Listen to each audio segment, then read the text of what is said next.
हाथी को छेड़ने वाला कौवा। एक जंगल में कौवे रहते थे। उन कौवों में से एक कौवा बहुत ही शैतान था। उसकी शरारतों के कारण एक बार परेशान थे सारे कौवे। इससे कौवों का नेता उसे हर बार समझाता था। एक बार शैतानी कौवा चिढ़कर ना किसी को बोले बिना सबसे दूर उड़ गया। बड़े लंबे समय बाद उसे आजादी मिलने से वह नए जगहों में खेलता हुआ खुशी से उड़ रहा था। उधर मिली हुई खाना खाकर अपने मन की किया। आखिर में एक बड़ा सा पेड़ पर पहुंचा।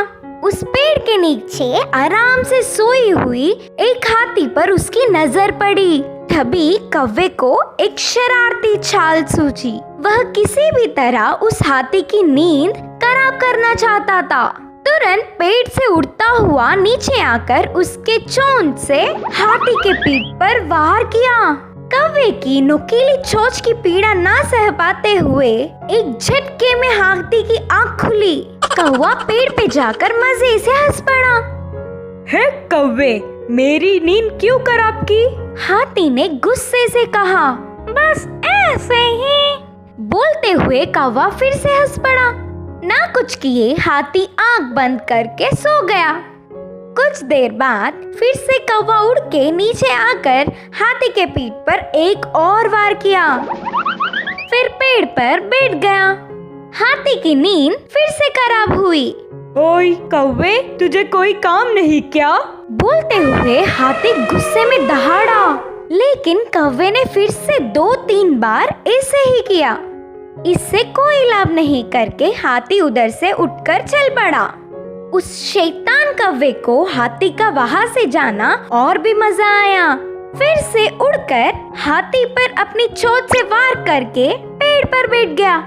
हाथी गुस्से से आग बबूला हो गया। किसी भी तरह कौवे को पाठ पढ़ाने का निर्णय किया। उधर पास के कुएं में उतरकर उसका सिर और पीठ के सिवा बाकी का पूरा शरीर पानी में रखा। वह देख कौवा अत्यंत उत्सुक था। मुझसे 1000 गुना बलवान हाथी भी मेरे वार से डर के जाकर पानी में चुप गया, देखो। बोलते हुए हंस पड़ा। इस डरपोक हाथी पर फिर एक बार वार करूंगा। सोचकर वह उड़कर हाथी के पीठ पर वार करने गया।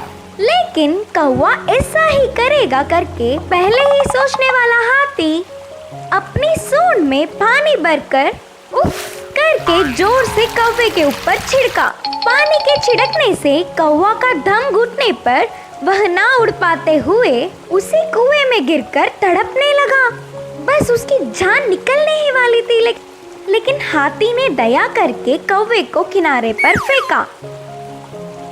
अब कौवे की अकल ठिकाने पर पहुंच ही गई।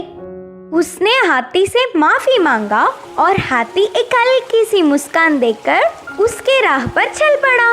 इस कहानी की सीख है कि हमें हमेशा दूसरों के प्रति विनम्रता से ही रहना चाहिए। लोमड़ी और शेर को बुद्धू बनाने वाले हिरन। एक समय की बात था, एक जंगल में एक लोमड़ी रहता था। वो बहुत दिनों से कुछ भी नहीं खाया। अरे यार, आजकल खाने के लिए कुछ भी नहीं मिल रहा। सोच रहा हूँ अगर मृगराज, शेर कुछ शिकार करके जितना वो खा सकते हैं उतना खाकर बचे हुए खाना हम जैसे छोटे जानवरों को दे सकते हैं तो बहुत अच्छा होगा। लेकिन उन्होंने तो तपती धूप की वजह से अपने घर से बाहर ही नहीं आ रहा है। अगर ऐसे ही चलता रहा तो मैं जल्द ही मर जाऊंगा। ऐसे दुखी होकर उस दिन उस जंगल में घूमता रहा। ऐसे घूमते घूमते एक जगह पर एक हिरन अकेला घास खाता हुआ दिखा। हिरन को देखते ही उस लोमड़ी के मुंह में पानी आ गया। आहा, कितना अच्छा दिन है। अगर मैं इस हिरन को खाऊं तो 10 दिन तक कुछ भी खाने की आवश्यकता नहीं होगा। लेकिन इस हिरन को कैसे मारूं? ऐसे सोचता हुआ लोमड़ी को नजदीकी नदी के पास एक शेर दिखा। अगर वो शेर उस हिरन को शिकार करके मार दिया तो जितना वो खा सके उतना खाकर बचे हुआ पूरा मांस उसका होगा। ऐसे सोचकर वो लोमड़ी शेर के पास जाकर बहुत विनय के साथ, हे जंगल का राजा, अगर आप इस सेवक को एक मौका देंगे तो मैं आपको एक विषय बताना चाहता हूँ। अगर वो मेरे लिए अच्छा है तो तुरंत ही उस मौका का अच्छा उपयोग करो। शेर ने ऐसा कहा। आपको जो हानिकारक होगा वो मैं जीवन में कभी भी नहीं कर सकता। तुम्हारे बुरी योजनाओं के बारे में तो पूरी जंगल जानते हैं। तुम्हारे बड़े चढ़ाऊ बातों को बंद करके विषय बताओ। यहाँ से थोड़ी सी दूर एक हिरन घास खा रहा है। हाँ, ऐसी बात है क्या? ऐसी बातें इतने देर से नहीं बोलते। चलो चलो, जल्दी चलो। ऐसे कहते हुए दोनों शेर और लोमड़ी जल्दी अपना सफर शुरू किया। लेकिन ये सभी बातें हिरन वहाँ के एक बड़े से पत्थर के पीछे से सुन लिया। हिरन और शेर बहुत जिज्ञासा के साथ जब तक वो जगह पर आया, वहाँ ना तो हिरन था या कुछ भी जानवर नहीं था। हर तरफ देखा और कहीं भी हिरन नहीं दिखा। ये सब देखते हुए शेर को लोमड़ी पर बहुत गुस्सा आया। क्या लोमड़ी, क्या तुम मुझसे ही खेल रहे हो? लू लगकर मैं नदी के किनारे सो रहा था। तुम मेरे पास आकर हिरन है बोलकर झूठी तसल्ली दिया। नहीं महाराज, हिरन यही कहीं था, मेरे बात को यकीन कीजिए। ऐसा लोमड़ी कहा। ऐसा कहने से भी शेर उसको मारने का डर उसको बहुत था। हिरन नहीं हो तो क्या हुआ, तुम मुझे मिल गया। ऐसे कहते ही लोमड़ी को पकड़कर मार दिया। इस कहानी का नीति ये है कि बुरे लोगों को बुराई ही मार देता है। लोमड़ी की चाल। एक जंगल में बहुत शक्तिशाली एक शेर रहता था। एक दिन वह एक हिरन का शिकार करके उसे उसके गुफा में ले जाकर आराम से खा रहा था। तभी उधर से गुजरती हुई चालाक लोमड़ी उस खाने को देख गुफा के आगे इधर उधर घूमने लगा। बहुत देर के बाद लोमड़ी ने मन में ऐसा कहा कि हाय हाय, उस पूरा हिरन को अकेले ही खा रहा है। मैं तो इधर कब से यहाँ वहाँ घूम रहा हूँ, फिर भी ध्यान ही नहीं दे रहा है। भूख से मरा जा रहा हूँ। कुछ देर बाद लोमड़ी को शेर ने देखा। हिरन के मांस के लिए ही राह देख रही है करके उसको पकड़ लिया। फिर भी लोमड़ी की सच्ची सोच उसको पता ही नहीं करके क्या बोलता है सुनेंगे करके ऐसे पूछने लगा कि क्या कर रहे हो उधर? जंगल के महाराज शेर, अब से मैं आपकी सेवा करने वाले नौकर बनना चाहता हूँ। आप जो बोलेंगे वो सब काम करके इधर ही कहीं एक कोने में रहूंगा। दया करके कृपया मुझे एक मौका दीजिए मेरी सेवा करने के लिए। मैं बिल्कुल नहीं मानूंगा। सच बोलो, मेरे शिकार बांटने के लिए ही ऐसे बातें बना रहे हो ना?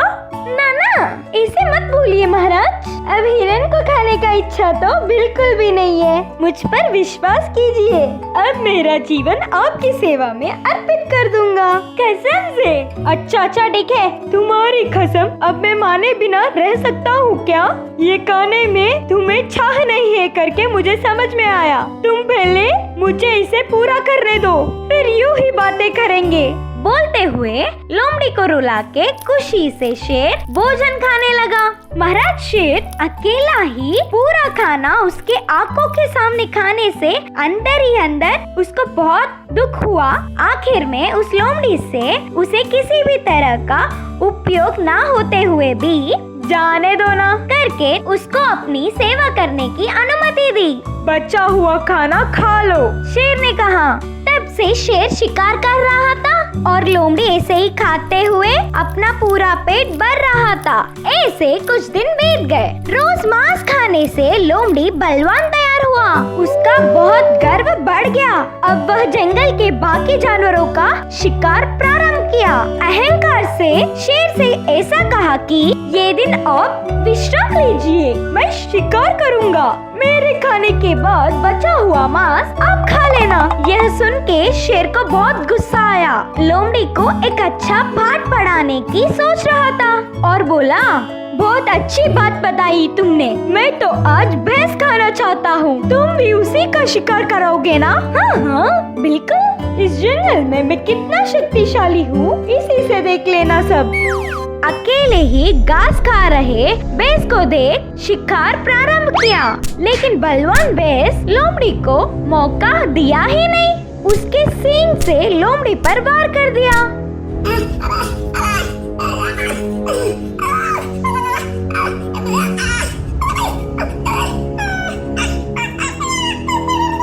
लोमड़ी चिल्लाते हुए उधर से भाग के गुफा के पास पहुंच गया। क्या हुआ? मुझे बहुत भूख लग रहा है। भैंस कहाँ पर है? महाराज, मैं धोखा खा गया। आपके जैसे ही अपने आप को मैं समझकर बहुत ही बड़ी गलती कर बैठा। मुझे क्षमा कीजिए। छालबाज, तुम पे तरस खा के तुम्हें मेरे साथ रखने पर तुमने मुझ पर ही भड़कना प्रारंभ कर दिया। इसी के लायक हो तुम। जाओ इधर से। महाराज शेर के क्रोध को देख डर के तो ऐसे ही कराते हुए उधर से चले गया। इस कहानी का सीख यह है कि हमारे सामर्थ्य को ध्यान में रखे सामने वालों से मूर्खतापूर्ण व्यवहार नहीं करना चाहिए।